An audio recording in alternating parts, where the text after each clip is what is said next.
该怎么形容我下班以后的状态呢？疲惫、烦躁，想和公司同归于尽。忙忙下不着。你有没有发现，你也不是没时间，只是一下班人就废了。但你会想着，好不容易有自己的时间，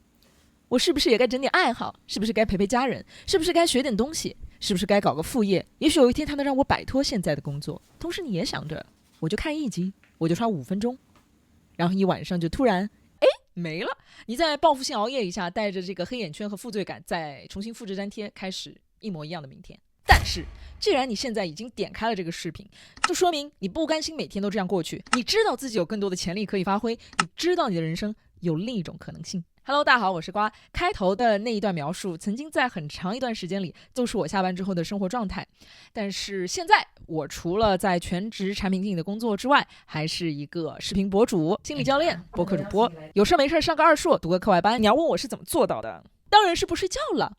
那当然是开玩笑了，我是一个睡觉的人啊，也是一个其实精力没有那么高的，能躺着绝对不坐着的人。这期视频也没有想教你如何在下班之后做更多的事情，因为你永远也做不过 AI， 而是想跟你分享我怎么用自己一步一步探索出来的7个步骤，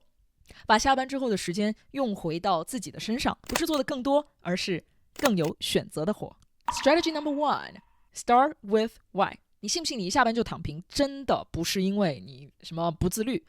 而是因为你其实还没有想好，这个时间如果不用来躺着，还能用来干什么？那个超级有名的 Tech Talk 里黄金圈圈的来源 Start with Why 这本书里就说过这么一句话， There are only 2 ways to influence human behavior. You can manipulate it, or you can inspire it. 你尝试过这个习惯那个爱好，但最后都放弃了，有没有可能是因为他们其实也不是你真心想要去做的那件事？如果你在做一件事情的时候感觉到自己是在坚持，其实就有牺牲感了。所以你需要的真的不是另外100套时间管理的方法，你需要的是去开始探索你特别想做的那件事到底是什么。然后自己来举例子，为什么我能够坚持做远游的我们播客1年多，哪怕其中很长一段时间我们的播放量可能都只有几个，就你了，听一下吧。因为我本身就对人最感兴趣，我本身就喜欢深度沟通，我也非常非常相信用真实的故事去连接全球的海外华人这样的一个愿景，这个 why。 再举个反例，为什么之前宾大计算机我上了2个学期我就休学了？虽然主要的原因确实脑子不好学不下去啊，这个之后我们可以出一期视频细说，但还有很重要的一点是，我是真的不喜欢也不擅长编程这件事情，所以搞到一个藤校的 offer 告慰我的虚荣心和高考考大之后受伤的心以后，我就再也没有学习的动力了。那么你要问了，我们怎么样才能找到自己真正想做的事情呢？其实我一直特别推崇如何找到自己真正想做这本书里面提到的3个圈，它的交集，你擅长的、你热爱的和与你价值观相符的。当然如果说你后期要考虑比方说做一个副业之类的，那你还需要在这3个圈圈上面再去叠加，比如说市场需要的、能够变现的这些点。但我觉得我们也真的需要记住一点，不是所有的爱好都需要去变成副业，能够在下班时间做自己真正沉浸其中的事情，就已经是一个巨大的祝福了。而当你找到这件事情之后，好好利用下班时间，它就真的不是为了少刷一会儿手机，而是为了让我们有机会能够开启第2人生，让我们有时间能好好活成自己。 Number 2: 你不是懒，你是视频最开头提到的那种废掉的状态，其实有一个 fancy 的名字，叫做认知资源耗尽。我们白天可能一直在进行决策，在处理信息，在做一些体力劳动，并且表演一个情绪稳定的成年人。到了下班时间，非常合理的，我们早就已经没电了，所以我们的大脑就会直接开启一种自动驾驶的模式，会很自然而然的去选择一些就不用怎么费力费脑子的，然后能够很快速给我们带来满足感、带来刺激的默认选项。所以下班之后有一件非常重要的事情要先做，那就是先充电回血。对我而言，回血最有效的方法有2个，一个是健身，一个是洗澡。你还等什么？拍个视频而已，我才不会牺牲那么大。所以这个仪式的选项其实很多呀，你可以去做饭，可以去散个步，可以把你的工作电脑从窗户里扔出去。当然重点不是我做了什么，而是对你而言什么才是最有用的下班仪式，给大脑一个信号说现在工作已经结束了，我是我自己。那么回血结束之后，我们就到了 Number 3: 高光时刻让你的每一天都特别。请问上周的这个时候你在做什么？去年的今天你在做什么？如果你还记得，你将获得呱呱的一个大拇哥。记不记得没有关系，反正我也不记得，因为我们记住的不是某一天，而是某个瞬间。Make Time 这本书里面提出了一个概念，叫做 Highlight 高光时刻，它指的是我们每一天拿出差不多1个半小时左右的时间，去做一些我们主动选择的特别有意义的事情。古希腊人呢，他对时间有2种描述，英文我不会读啊，一个是克罗诺斯时间，指的是按顺序流逝的时间；一个是凯洛斯时间，指的是有意义的关键时刻。他强调的是时间的质量和深度。很多哲学家和神秘主义者也把凯洛格称为深度时间或者活生生的时间。而高光时刻就是一种很典型的凯洛格时间。那书里面提到怎么去选择或者说安排我们的高光时刻，他给出了3个标准。首先第一个是紧急程度，比方说你马上有朋友要来家里吃饭了，那你当然要赶紧给人家烧一顿。然后第2个是你的成就感，做完这件事情有没有让你觉得朝着自己想要的生活又往前进了一步。所以说它可能是你想要在工作上面晋升啊，你可能花了下班时间去精进了某一项技能，你在培养一个爱好，你可能花了下班时间去练习，你希望有一个更好的家庭关系，你花了更多的时间去陪伴家人，这些都算。然后第3条叫做纯粹的快乐，找乐子，去看一本电影，去学一首歌，或者就是和你的好朋友一起听听心愿便利贴。那就拿我下周真实的生活来给大家举个例子吧。我下周1的 highlight 是去上 counseling 心理咨询的课程，这个是为了精进我在心理教练上心理这一块的技术。下周2我的 highlight 是剪辑我现在你现在正在看的，我现在正在拍的这个视频，因为创作和表达对我而言就像呼吸一样的重要。我要坦白，我刚刚把闹钟摁掉，然后又做了一会儿前面的admin 的工作，因为明天早上要去办爱尔兰的签证，所以今天我一定要把资料全部都备齐。然后现在我就正式开始剪视频了，我又拍了几个要用的 B-roll 的材料，然后今天晚上剩下的时间我至少会剪1个半小时的视频，因为1个半小时是比较理想的高光时刻的时长。那我们现在就一起开始快乐的剪辑吧。周3我的 highlight， 我刚起了一个早，因为看到头发还是有点湿的，然后我接下来马上要去进行1个小时左右的 peer coaching， 这是我现在在上的教练课程里面，我们要学员之间互相教练作为一种练习。出发。 We exchange the rules and each one like 30 minutes. Yeah. So we do one session for like an hour and we switch roles. Each of us do 30-minute in turn. For sure, yeah. 其实你会发现我没有无时无刻都在卷自己，更多时候是确保我每天至少有一段时间，或者说有尽量多的时间是在活着的，为除了维持自己生命体征以外的其他事情活着的。我不知道你有没有一些跟我一样的观察，就是我们静下来去想的人生优先级排序和我们实际操作的优先级真的很不一样。比方说我当然知道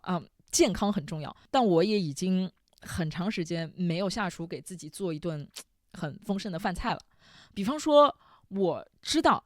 家人真的很重要，但是我好像这几周也忘记给我的外公打电话了。这个时候我其实就会问自己，这能对吗？而高光时刻就是让我们一天哪怕只有1个半小时，甚至于说半个小时，都是在做一些符合自己人生优先级排序的事情，在做一些能够让我们更靠近想要的生活的事情，让我们有更多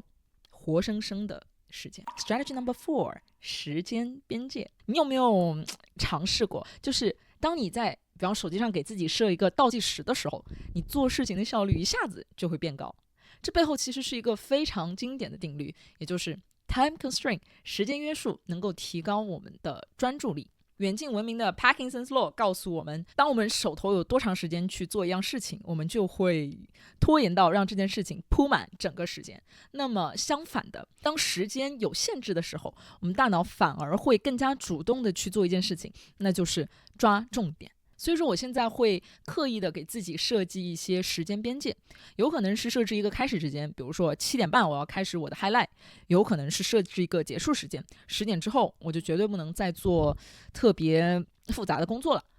也经常是设置一个番茄时钟，那对我而言其实52分钟是我全神贯注的极限，25分钟太短了，我太容易就是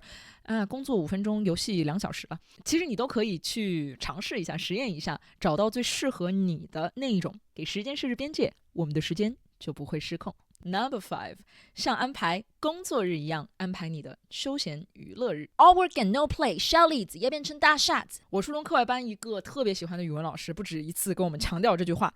你是人不是机器人。那是人这件事也就意味着我们的生产力、创造力、精力这些东西它都是会波动的。生而为人也意味着我们天生就是需要休闲娱乐，倒不知天地为何物的。所以问题从来就不是要不要放松，而是怎么样。心理学里面有一个概念的区分，主动休闲 active leisure 和被动消费Passive consumption， 打一个你等了好久才上线的新游戏，写一张你一直想写的同人小说，还有看一部关掉脑子就是看的短剧，只要是你主动选择的，那就是有意识的休闲。比方说我有段时间特别痴迷90年代的2D RPG 游戏，轩辕剑、天之痕、仙剑奇侠传1、3，还有一个轩辕剑有宁珂的那个，反正我几乎每天晚上都会花很多时间在这个游戏上，按照攻略把每一个角色都打到满级，每一个工作室我都要走进去拿他们的绝招。那在那个阶段他们就是我的高光时刻，我现在回想起来一点都不会觉得我虚度或者说浪费了那段时间，因为他们都是我有意识的选择。但比方说无意识的刷手机啊，或者说让大数据来决定我们在自己的时间里到底应该看什么听什么，那个才是别人替我做了选择，我在被动接受。而主动选择就会越放松越有能量，被动选择就会越放松越消耗疲倦。所以我尽量每周都会做一件事情，就是提前安排好我的休息日。我一般都会把第一个休息的时间段选在周4的晚上，因为我普遍周4就会很累，我会提前想好我要吃什么，我要可能玩什么，我要追哪部落下的综艺。当我们开始认真的娱乐，休闲才是真的休息。 Strategy number 6， 集中心理你的杂活。成年人的世界真的不只是我们在 vlog 里面刷到的喝喝抹茶做做瑜伽，我们还要房租交水费交电费拿快递洗碗洗衣服买菜等等等等。那这些事情他们都有一个共同点，那就是不难无聊，而且像那春风吹不尽的杂草它永远也做不完。有的时候我啥也没做，但是就已经感觉累了。正是因为有很多这样细细碎碎的小事一直挂在我脑子里面，从认知科学角度来讲，他们占据了我们的 working memory。 后来我研究出了一种方法，就是我在每天甚至有的时候每周会有更长一点的时间去固定设一个闹钟去处理这些琐事。比方说我会设45分钟，然后在这段时间里我能做多少就做多少，做不完的只要不是做不完明天就会嘎了的，那就明天再做。 Strategy number 7， 做不完才证明你在做选择。 If everything's important, nothing is。 其实我每天都会写待办事项的本子呢，等一下啊，你看我每天都会写很多的，哎呦翻不过去，但其实我每天都做不完。但只要明天地球不爆炸，那我明天再做。要是明天地球爆炸了，那更不用做了。某种程度上正是这种做不完说明我在有优先级有选择的做事。 Maybe making sufficient time in the week for your creative calling means you never have an especially tidy home or get quite as much exercise as you should, and so on。 让我们能够停下来很重要的一点就是知道什么叫做今天已经够了。怎么做这个判断呢？对，想不到我还有书吧？哎呦，他的皮去哪儿了？这本 Time Anxiety 书里面提到，我们可以问自己这样3个问题： Did I create something? Did I help someone? Did I take some amount of time for myself? 哪怕做到1样，我们真的都已经棒棒哒，我们也足够值得去休息了。而有些时候，我们甚至都不需要满足这3个问题。 When you're drowning, you can't just swim faster。其实这段时间我个人是处在一个低谷期、创伤期，你可能透过视频看不出来，因为我每次拍视频我都是卯足了劲儿啊。在我状态特别差的时候，其实我一天里最重要的一件事，可能就是和好朋友打1个小时的电话，除此之外，我就真的再也没有力气做别的任何事情了。我心理咨询课的老师讲过，他从业这些年看过了那么多的来访，他会发现大多数人，或者说每个人的很多人生阶段里、生活阶段里，真的就只是在努力的活着，活着本身就已经很难了。所以哪怕有很多天、有很多时间，你什么也没有做也没有关系，你又过完了一天，你又活了一天，真的已经很厉害了。我们不是没有时间，而是把时间给了我们并没有那么在乎的事情。很多时候我们的忙碌也不全是因为事情多，而是因为我们不敢让自己停下来。视频到这里你可能也已经发现了，我真的分享了很多我掏心掏肺的非常实用的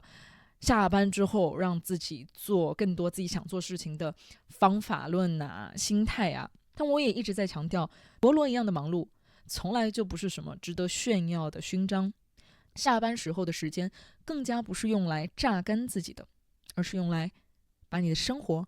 一点一点拿回到自己手里的。因为到最后，我们把时间给了什么，我们就创造了什么样的生活。非常感谢你看到这里，希望本期视频能够让你觉得哪怕有一些小小的帮助。我是瓜，我们下期视频见。